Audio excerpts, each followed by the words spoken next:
All right, Waynes, come on down for the table, finish your dumpling, I'll tell you a wee story.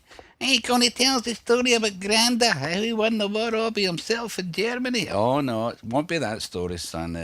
Is it the one about Granny then, how she used to turn tricks in Southampton? Oh, no at all, no. As colourful as those stories are, son. This is the night before the big one's birthday, so I think a wee Christmas story is in order. Okay. The story about when I was a wee boy in Glesga, down in the Toonhead, down in Glebe Street, next close to the Bruins. Okay, Big Jimmy downstairs going to give a wee bit of artistic accompaniment in this scene. So, Christopher, grab your ma's biler stick and give it a wee dunt in the flare, son. Good, Jin. Okay, here we go. It was the night before a Glesga Christmas, and all round the house, nothing was stirring, no even a moose.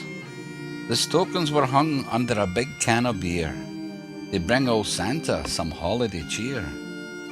The wains were all curried up in their kips, smiles on their faces, currant cakes on their lips. Me and my bunnet and ma on her hose has settled on down for a wee late night doze.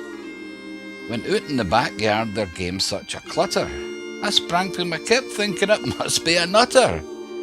Put on a jumper and opened the window. I near froze to death as the cold suddenly hit me.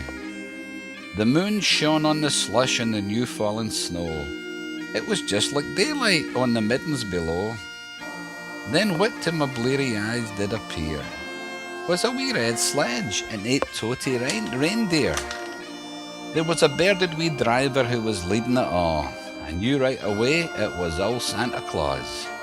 Faster than a proddy walking around Parkhead Cross, he cawed on his reindeer 'cause he was the boss.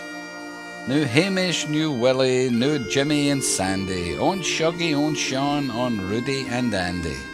To the top of the middens, to the top of the wall, now scud away, week away, one and all.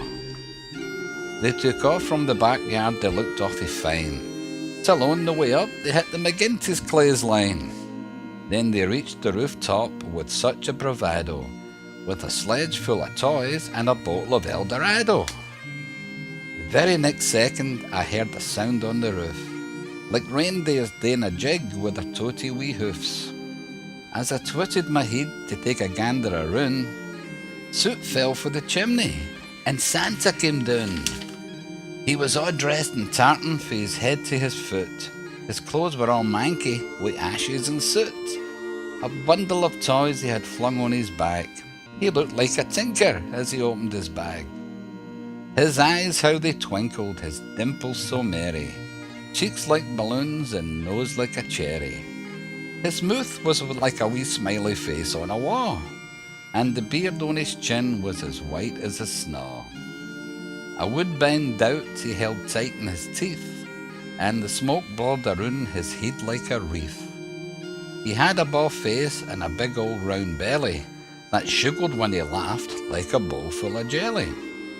He was a choppy old codger, a right jolly old elf, and I laughed when I saw him in spite of myself. A wink of his eye made me feel all aglow. I didn't have to be feared, his smile told me so. He didn't utter a word but went straight to his work, and filled all the stockings, then turned around with a jerk. He pulled on his finger, flames shot out his bum, and just like a rocket he flew up the lum. He sprang onto his sledge, and to his team he did whistle, and they all flew away like the hops of old Partick Thistle.